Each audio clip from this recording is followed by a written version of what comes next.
आपण पाहत आहात लोकधारा मराठी न्यूज, आवाज जनतेच्या हक्कासाठी।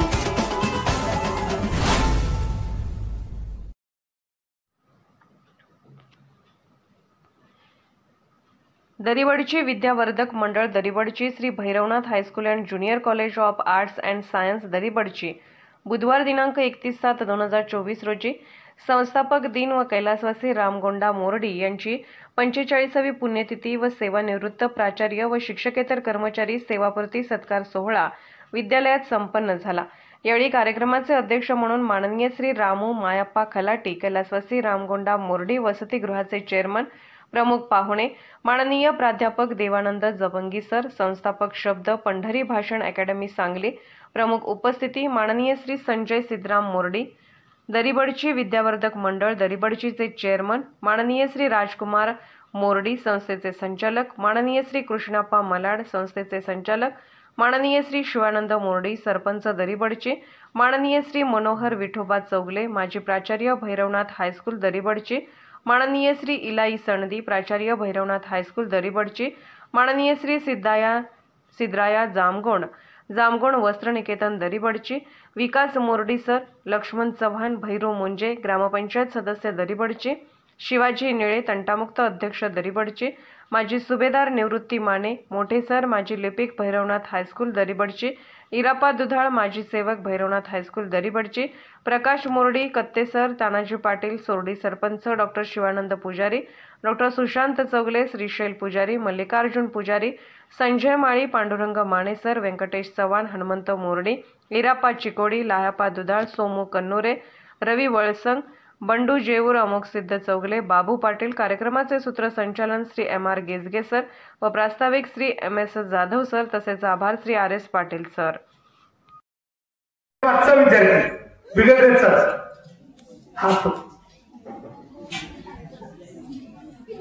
काय व्हायचं? पोलीस व्हायचं बरं। तसंच तिकडे ही मुलगी बिघडायची, टी-शर्ट घातली गुलाबी पाराची,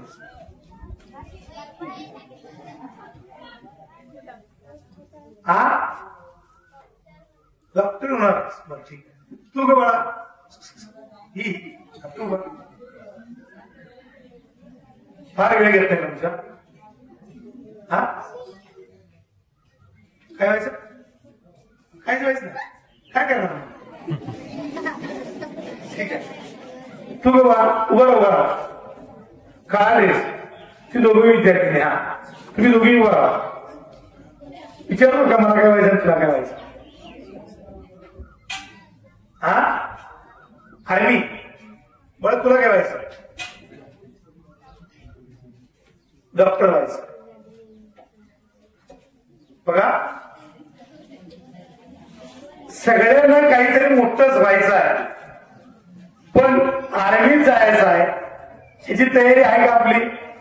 डॉक्टर व्हायचं आहे याची तयारी आहे? बसा खाली। का विचारलं खरं कारण सांगतो सर। आता या मुलांनी मला दिली उत्तर दिली। आमच्या वर्गात 58 फूट होतं, शेवटच्या लाईनलाच मी उभा होतो, आणि ज्यावेळी शेवटची लाईनची मुलं असतात ना, ती आयुष्याच्या पहिल्या रागात येतात। याचं उदाहरण पुढे सांगतो परीक्षा। तर प्रत्येकाने जरी प्रश्न विचारला की मला तुला काय व्हायचं आहे, कोण म्हणलं डॉक्टर व्हायचं आहे, कोण म्हणलं मला इंजिनियर व्हायचं आहे, कोण म्हणलं मला वकील व्हायचं आहे, ज्याचा डोळा चकना होतो तो म्हणलं मला आर्मीत जायचं आहे।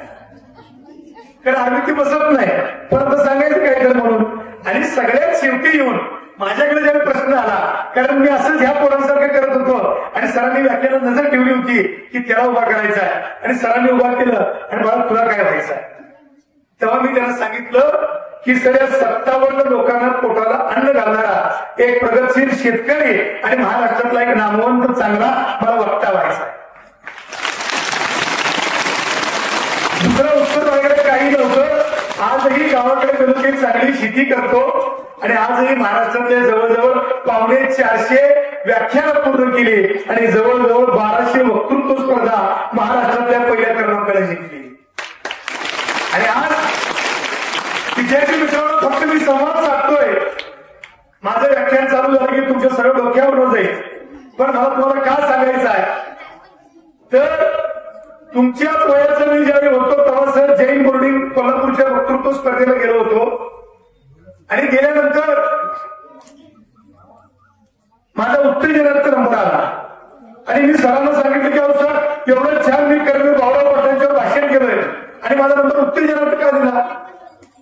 तेव्हा त्यांनी सांगितलं की तुझी प्रमाण भाषा ही चुकीची आहे, कारण माझ्या घरामध्ये कन्नड बोललं जायचं आणि मग मी माझं भाषणामध्ये व्हायचं काय, आलं गेलं येतं की जातं की असं माझं व्हायचं.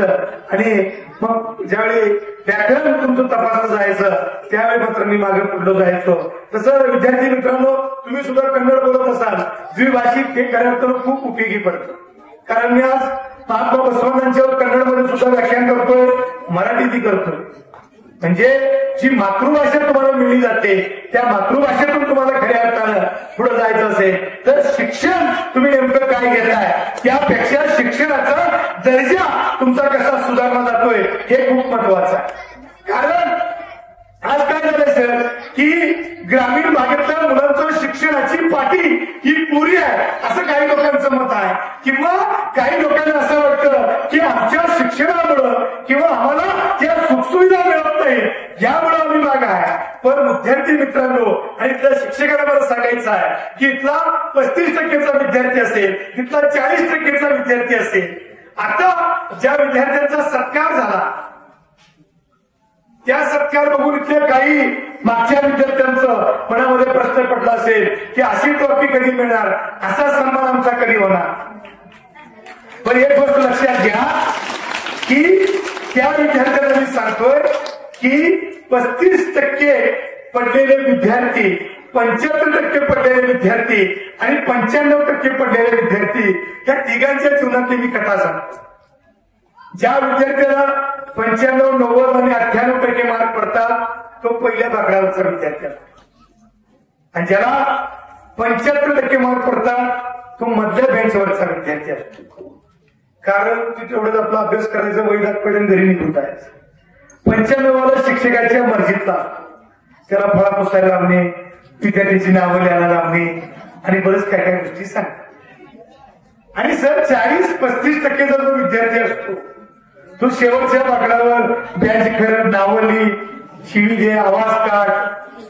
पण शाळेत भांडण झाले की मिटवायला पहिला प्रजासत्ताक 15 ऑगस्टला ग्राउंड आकायला, लोटायला, झाडू मारायला आणि काही गोष्टी करायला हिरी तो विद्यार्थी पुढा. पण त्या विद्यार्थ्यांचा सिक्वेन्स बघा मित्रांनो. त्या 3 मुलांची मी कथा तुम्हाला सांगतो. 95% पडलेला विद्यार्थी एका जिल्ह्यामध्ये कलेक्टर झाला. किती झाला? कलेक्टर झाला. 75% विद्यार्थी पडलेला मुलगा त्याच जिल्हा परिषदेमध्ये कार्यकारी अधिकारी म्हणून त्याची नियुक्ती झाली. आणि जो 35-40% पडला होता शिवानंद मोरे साहेब आपल्या सल्ल्याने तो विषय आहे, जो 35-40% विद्यार्थ्याला मार्क पडले होते त्या जिल्ह्यामध्ये तो आमदार म्हणून निवडून आला आणि त्या जिल्ह्याचा तो पालकमंत्री झाला. आता जिल्ह्याचा पालकमंत्री हा 45% विद्यार्थी आहे बरं का. पालकमंत्री झाला, त्या पालकमंत्र्याला कार्यकारी अधिकारी कलेक्टरला सॅल्यूट मारतोय आणि कलेक्टर पालकमंत्र्याला सॅल्यूट मारतोय. विद्यार्थी मित्रांनो, गुणवत्ता उपयोग नाही तर तुमच्यातलं कर्तृत्व महत्वाचं आहे. तुम्हाला टक्केवारी किती आहे हे महत्वाचं नसतं, तर तुमच्याकडे असणारं कर्तृत्वावर तुमच्या जीवनाची दिशा तुम्ही नेमकी काय ठरवताय हे खूप महत्वाचं आहे. कारण माझ्या शाळेत ज्यावेळी एक विद्यार्थी सांगितलं होता की सर मला कलेक्टर व्हायचं आहे. लोकधारा मराठी न्यूजला लाईक करा, शेअर करा आणि सबस्क्राईब करा.